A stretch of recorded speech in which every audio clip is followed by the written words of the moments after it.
Today we're talking about the future consumer. Who is he? How do he think? How do he react?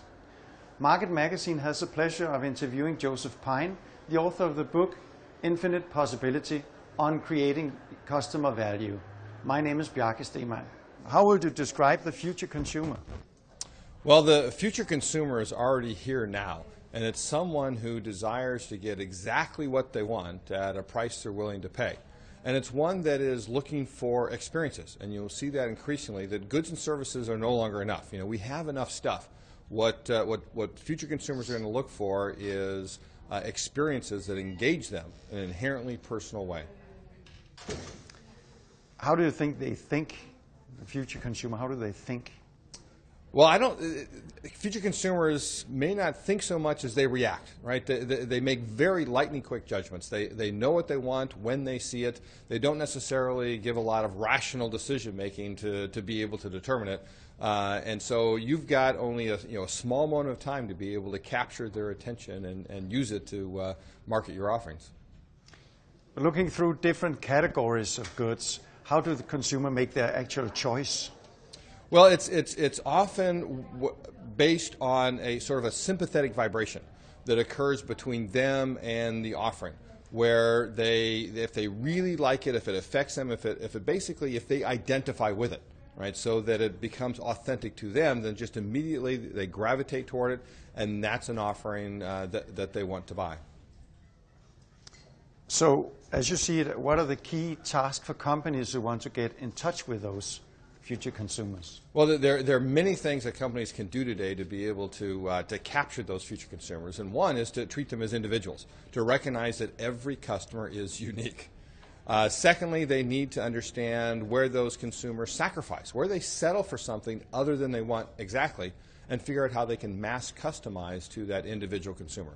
And then thirdly, they need to think about going beyond the normal goods and services that they provide to truly get into the experience business and create those experiences within them. So your new book is about the future consumer and the digital media. Yes. How do you regard how the consumer will look at the media, and what role does the media have in the consumer's life? Well, one of the things that's going on today is and will increase in the future, is that consumers are bringing along their own technology with them wherever they go. And they are examining their entire lives, basically through that technology, but they're mediating it through the iPhones, the iPods, the iPads, and all the other competitive products that are out there. And so you really got to figure out how you can essentially fuse the real and the virtual to create experiences that engage them both through technology and in the reality that we see around us all the time. Do you see any company today who is, in your opinion, doing that very well? Well, there are many companies that are doing this very well. I mean, you can look at what Apple does, which over half of its revenues now is through its own store chain, which didn't even exist 10 years ago, because they've created wonderful experiences where people can, in fact, experience every product that they have, and the use of those is incredibly good. But there are many companies that are creating platforms for phones, like Layer in the Netherlands, for example, that creates what they call a reality browser, where you can look through your camera phone and browse reality and see information about it, and they're doing a great job.